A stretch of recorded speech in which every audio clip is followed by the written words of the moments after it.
Hello friends, welcome to Archana's delicious recipes. நம்ம வீடியோவில் இன்றைக்கி என்ன பார்க்க போகிறோன்னா, ஒரு அட்டகாசமான மட்டன் பிரியாணி எப்படி செய்யலான்றதை பார்க்கலாம். பிரியாணினாவே எல்லாருக்கும் ரொம்ப ரொம்ப பிடிச்சமான ஒரு டிஷ்ஷுன்னு கூட சொல்லலாம். வாங்க இந்த ஈஸியான மட்டன் பிரியாணி எப்படி செய்யலான்றதை பார்க்கலாம். இப்போ நம்ம இந்த மட்டன் பிரியாணி செய்யறதுக்காக 3/4 கிலோ அளவு மட்டன் எடுத்து வச்சுருக்கோம். இந்த மட்டனை பார்த்திங்கன்னா நல்லா வாஷ் பண்ணி எடுத்து வச்சுருக்கோம். இதில் 2 டேபிள் ஸ்பூன் அளவு இஞ்சி பூண்டு விழுது சேர்த்துக்கலாம். கூடவே ஒரு அரை லெமனோட ஜூஸை மட்டும் சேர்த்துக்கலாம். கூடவே ஒரு சின்ன கப்பில் 1 கப் அளவு தயிர் சேர்த்துக்கலாம். 1/4 டீஸ்பூன் அளவு மஞ்சள் தூள், 1 டீஸ்பூன் அளவு மிளகாய் தூள், 2 டீஸ்பூன் அளவு மல்லிப்பொடி, கூடவே கலருக்காக காஷ்மீரி மிளகாய் தூள், தேவையான அளவு உப்பு எல்லாத்தையும் சேர்த்ததுக்கப்புறமா இதை நல்லா கலந்துடலாம். அதாவது மட்டனை எப்பவும் போல் நம்ம டைரெக்டாக குக்கரில் தாளித்து விட்டு கூட செய்யலாம். ஆனால் இது போல் மேரினேட் பண்ணதுக்கப்புறமா இது நல்லா 1/2 hour ஊறணும். அதுக்கப்புறம் நம்ம எடுத்து பிரியாணி செஞ்சோம்னா ரொம்ப ரொம்ப டேஸ்ட்டாக இருக்கும். அதுக்காக தான் நம்ம இந்த மாதிரி ஒரு மெத்தடை ஃபாலோ பண்ணுறோம். இப்போ இதை நல்லா மேரினேட் பண்ணதுக்கப்புறம் இதை 1/2 hour அப்படியே வச்சுருங்க. இந்த மசாலா எல்லாம் மட்டனில் நல்லா ஊறி வரட்டும். இன்றைக்கி நம்ம பாஸ்மதி ரைஸில் தான் செய்ய போகிறோம். அதுக்கு 1 கப்பில் பாஸ்மதி ரைஸ் எடுத்துருக்கோம்.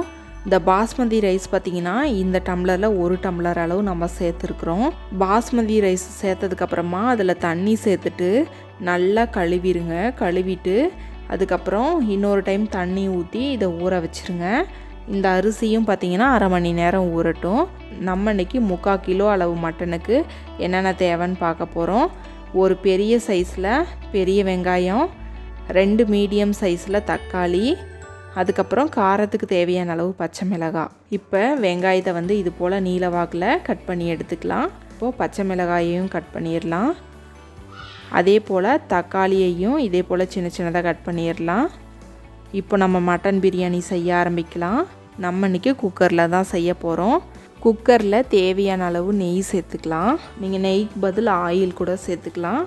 நெய் சேர்த்ததுக்கப்புறம் நெய் நல்லா உருகி வந்த உடனே ஒரு பட்டை, ஒரு நட்சத்திர சோம்பு, 2 பிரியாணி இலை, 3 கிராம்பு, 3 ஏலக்காய், கொஞ்சமாக கேஷ்யூ கட் பண்ணி வச்சுருக்கோம். அது எல்லாத்தையும் நம்ம சேர்த்துடலாம்.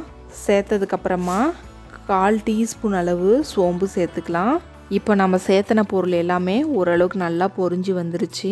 கூடவே நம்ம கட் பண்ணி எடுத்து வச்சுருந்த வெங்காயம், பச்சை மிளகாவை சேர்த்துக்கலாம். வெங்காயத்தை சேர்த்ததுக்கப்புறம் வெங்காயம் நல்லா ப்ரௌன் கலரில் வதங்கி வரணும். அந்த அளவுக்கு நம்ம ஃப்ரை பண்ணி எடுத்துக்கலாம். வெங்காயம் நல்லா ப்ரௌன் ஆயிருச்சு. இப்போ நம்ம கட் பண்ணி எடுத்து வச்சுருந்த தக்காளியை சேர்த்துக்கலாம்.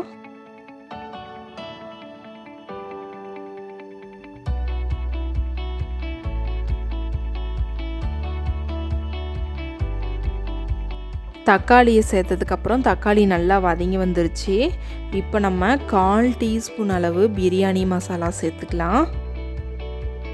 கூடவே ஒரு கைப்பிடி அளவு மல்லி புதினாவை சேர்த்துக்கலாம். சேர்த்துட்டு இது போல் நல்லா கலந்து விட்டுருங்க. வேறு எந்த மசாலாவும் நம்ம சேர்க்க வேண்டாம். நம்ம எல்லாமே மட்டன்லேயே சேர்த்துட்டோம். இப்போது மட்டன் நல்லா மேரினேட் ஆகிருக்கு.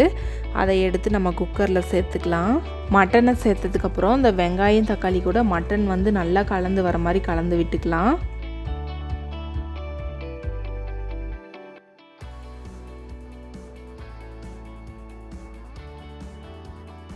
ஓரளவுக்கு மட்டனை நல்லா கலந்ததுக்கப்புறமா இந்த குக்கரை மூடி 3 நிமிஷத்துக்கு அப்படியே விட்டுருங்க.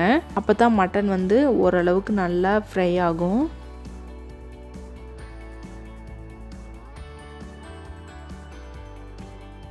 இப்போது மட்டனுக்கு தேவையான அளவு நம்ம தண்ணி சேர்த்துக்கலாம். இந்த டம்ளரில் 1 டம்ளர் அளவு அரிசி எடுத்துக்கிட்டோம்.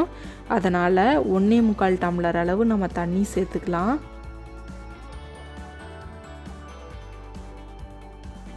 இப்போ மட்டன் டக்குன்னு வெந்து வராது. அதனால் நம்ம ஃபஸ்ட்டு மட்டனை வேக வச்சு எடுத்துட்டு அதுக்கப்புறமா ரைஸை சேர்த்துக்கலாம். அதனால் குக்கரை மூடி இதை 3 விசிலுக்கு வச்சுக்கலாம்.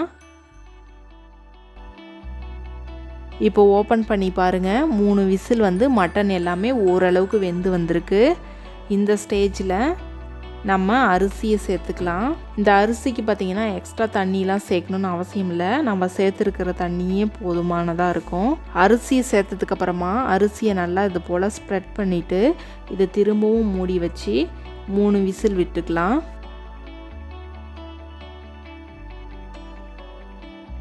இப்போ 3 விசில் வந்து ப்ரெஷர்லாம் அடங்கிருச்சு. நம்ம ஓப்பன் பண்ணி பார்க்கலாம். பாருங்கள், நம்மளோட மட்டன் பிரியாணி எல்லாமே அட்டகாசமாக ரெடியாகி வந்திருக்கு. ரைஸ் எல்லாம் பாருங்கள், ஒன்றோட ஒன்று ஒட்டாமல் பார்க்குறதுக்கே அழகாக இருக்குது. ரொம்ப ரொம்ப சூப்பராக ரெடியாகி வந்திருக்கு. வாசனை கம கமன்னு இருக்குது. கண்டிப்பாக இந்த மட்டன் பிரியாணி ரெசிபியை நீங்களும் ட்ரை பண்ணுங்கள். ட்ரை பண்ணிவிட்டு எப்படி வந்துச்சுன்னு உங்களோட ஃபீட்பேக்கை எங்களோட ஷேர் பண்ணுங்கள். இந்த வீடியோ உங்களுக்கு பிடிச்சிருந்தா மறக்காமல் லைக் பண்ணுங்கள், சப்ஸ்கிரைப் பண்ணுங்கள், ஷேர் பண்ணுங்கள்.